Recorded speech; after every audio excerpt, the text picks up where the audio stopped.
In less than a year, the south side of St. David's went from this, a lush coastal area made up of multiple islands, beaches, and mangroves, to this, a 750-acre military base complete with a landing strip.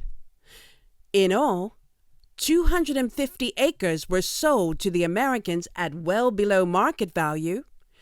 250 people were displaced to make way for the U.S. military base, and roughly half of St. David's was under American control and no longer accessible to those who had lived there for generations. And what's more, St. David's Island was no longer an island. St. David's historian Elaine Fox is a sixth-generation St. David's Islander, and although her immediate family was not directly affected, she vividly recalls the accounts many other relatives told of how devastating the loss of their homes had been for them. They weren't given a choice. They had to give up their land, and within a few weeks, sometimes they were given 10 days notice to vacate.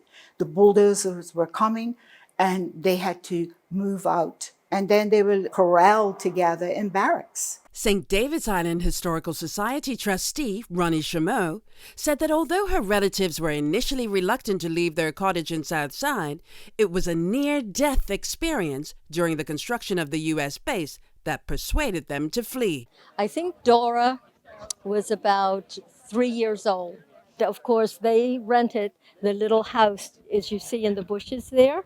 My auntie was in the kitchen, and she heard this big bulldozer coming, and she heard all this. They used to use dynamite then, and of course boulders would go in the air, and one boulder came right through the roof of the little cottage and landed right in the crib of Dora, and it just missed her. It didn't harm her or anything, but all the debris and everything was all in the crib.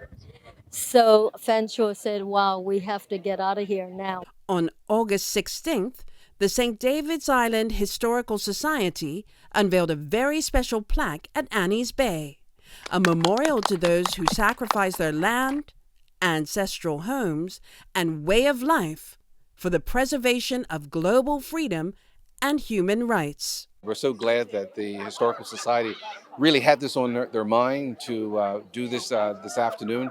When this conversation came our way, we were in full support of it. Most of the stories that were shared today, I think, for someone my age, we weren't really familiar with exactly what transpired in 1941. But now this is an opportunity for us to really communicate that to a new generation. The St. David's Historical Society have been in constant contact with me, sharing what their vision and aims were in regards to this particular project. So I'm so happy to finally see it come to fruition. The plaque will remain on display on a boulder at Annie's Bay, where the home of its uncrowned king, Tommy Fox, once stood, a spot which the St. David's Island Historical Society hopes will one day become a memorial park. We are happy to work with the St. David's Historical Society, with the residents of St. David's, to ensure, and with government, to ensure that we develop a product that pays tribute while it helps to move us forward and answers the needs of the community that we operate within.